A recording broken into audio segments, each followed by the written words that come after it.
Bonjour, alors je m'appelle Cédric, j'ai 50 ans et il y a quelques mois on m'a diagnostiqué un cancer du côlon, stade 4. Et donc c'est pour cette raison, donc quelques mois après pas mal de mésaventures, j'ai décidé de créer ce compte pour vous partager mon expérience et déjà vous raconter ce qui m'est arrivé et essayer de partager un peu ce que j'ai mis en place pour appréhender la maladie et toutes les choses que j'ai fait, que ce soit au niveau de l'alimentation, des compléments alimentaires, de la psychologie, de l'autosuggestion et d'autres choses moins conventionnelles, euh, des choses que j'ai mis en place pour mieux vivre cette épreuve, parce que pour moi c'était vraiment une épreuve, c'est l'épreuve de ma vie. Et donc c'est en regardant d'autres comptes de personnes qui partagent leur expérience, je me suis rendu compte que en fait ça m'avait quelque part sur certaines petites choses, ça m'avait aidé. Et donc l'objectif de ce compte, c'est, ne serait-ce que si j'aide une personne à mieux comprendre ou à mieux vivre ce qui lui arrive, voilà, c'est que ça aurait été utile. Alors pour raconter brièvement mon histoire, le 28 avril, on m'a diagnostiqué, donc le 28 avril 2024, on m'a diagnostiqué ce qui ressemblait à un cancer suite à une échographie de contrôle pour toute autre chose. Et donc j'ai commencé à être suivi à l'Institut Godino à Reims début mai 2024. Donc là, suite à scanner, IRM, etc., euh, on a décelé une tumeur au niveau du sécom, donc c'est le haut du côlon, de 33 mm et des métastases sur le foie, donc assez nombreuses. Et donc il était urgent de démarrer un traitement. Malheureusement, la forme fulgurante de mon cancer m'a rattrapé avant de pouvoir commencer la chimio qui devait débuter début juillet. Et donc le 7 juillet, donc mon état s'est dégradé. En fait, quand on m'a diagnostiqué, je n'avais aucun symptôme. Mais vraiment aucun. J'étais en pleine forme, je faisais du sport, j'avais pas de sang dans les selles. Enfin, je veux vraiment absolument rien, si ce n'est toute petite douleur de temps en temps sur le côté du ventre. Et c'est ce qui avait fait l'objet d'ailleurs. Alors j'étais allé chez mon médecin pour toute autre chose et je lui avais parlé de ça. Il m'avait dit c'est peut-être la vésicule, on va faire une écho. Donc voilà, ça a débuté comme ça. Donc vraiment, et c'est un mois après en fait avoir été diagnostiqué que les premiers symptômes ont commencé à apparaître, notamment de la fièvre le soir et surtout une grosse fatigue. Et donc voilà. Et donc le début juillet, le 7 juillet, cette tumeur a grossi et m'a provoqué une occlusion intestinale aiguë. Donc j'ai été hospitalisé en urgence et je remercie d'ailleurs à ce sujet mon fils Alexis qui a eu la présence d'esprit d'appeler le SAMU parce que moi je ne l'aurais pas fait. Et ce jour-là, il m'a sauvé la vie. Donc j'ai été hospitalisé, donc on m'a ouvert le ventre sur plus de 20 cm verticalement pour me retirer une largeur de côlon. Et on m'a posé ce qu'on appelle une iléostomie, donc c'est une poche qui est à la sortie de l'intestin grêle, donc pour des raisons de cicatrisation. Donc ça a été une des premières épreuves de ma mésaventure, puisque déjà l'opération était extrêmement, enfin les suites opératoires ont été extrêmement douloureuses. Ça, je ferai une vidéo à ce sujet, puisque absolument aucun antidouleur ne me soulageait, donc j'ai été pendant 6 ou 7 jours, enfin c'était assez horrible. Et surtout, il y avait cette poche qui, encore aujourd'hui, me traumatise. Donc je vous en reparlerai très certainement dans diverses vidéos.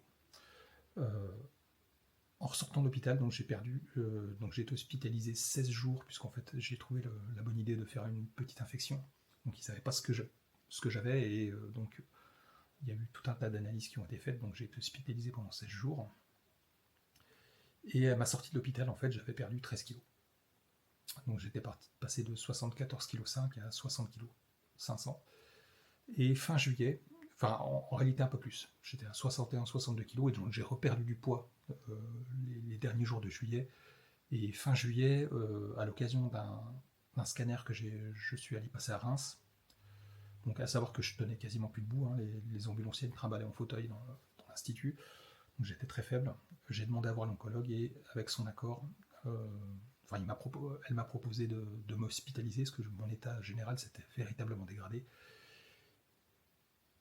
Et donc j'ai été réhospitalisé pendant 8 jours, où là, ils ont fait en sorte de m'apporter tout ce qui manquait au niveau de mes analyses sanguines, et surtout au niveau de l'alimentation. Alors, je n'ai jamais perdu l'appétit, mais je n'arrivais pas à reprendre de poids, et donc en fait, j'ai eu l'alimentation classique, plus des... alors, je ne suis pas médecin, des grandes poches de- des grandes poches en perfusion la nuit, en fait, qui m'apportaient un complément d'alimentation. Donc, ça m'a permis de reprendre 3 kilos, 3 ou 4 kilos durant ces 8 jours. Et surtout, ça m'a permis de commencer le protocole de chimiothérapie, une quadrithérapie, donc c'est le protocole le plus fort qui existe pour le cancer du côlon, à ma connaissance, et à savoir qu'a priori, très très peu de personnes le supportent. Et j'ai cette chance, moi, de le parfaitement supporter. Je n'ai pour ainsi dire aucun effet secondaire, comme vous le voyez.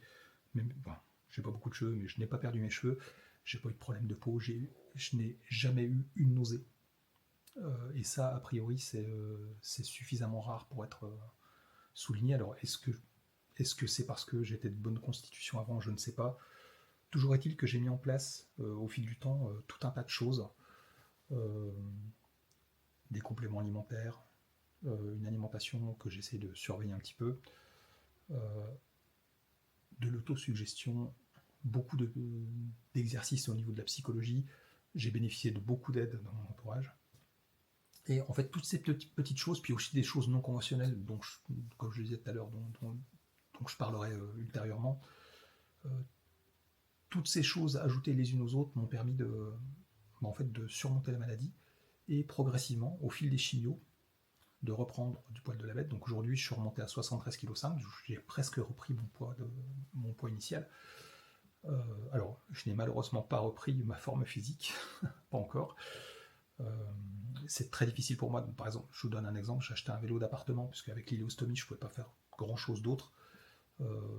J'arrive à en faire maintenant 5 minutes tous les 2 jours, alors que très benoîtement, au début, je m'imaginais en faire 20 minutes par jour.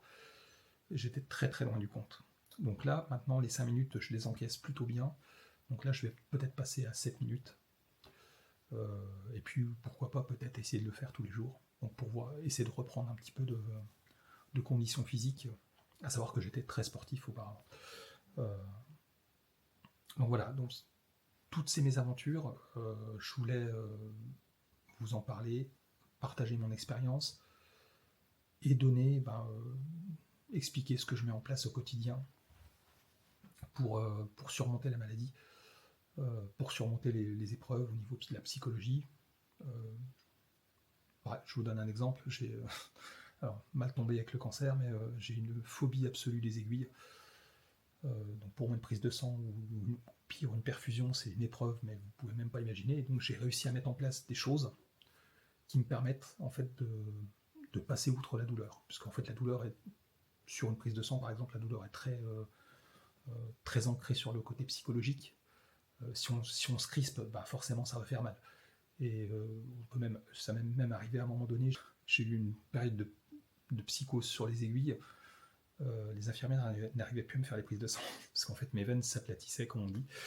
Enfin bon voilà, je ferai une vidéo à ce sujet, parce que c'est assez intéressant pour les personnes qui, comme moi, craignent tout ce qui est médical. Et donc ça fera l'objet d'un certain nombre de vidéos. Donc je ne vous garantis pas que j'en ferai tous les jours, mais en tout cas je compte bien partager mes expériences. Et puis si ça peut aider ne serait-ce qu'une personne à aller mieux, l'objectif sera atteint. Parce que moi j'ai été regarder pas mal de comptes, notamment anglophones au début, parce que je ne trouvais pas de compte francophone, j'avais pas fait les bonnes recherches. Maintenant j'en ai trouvé.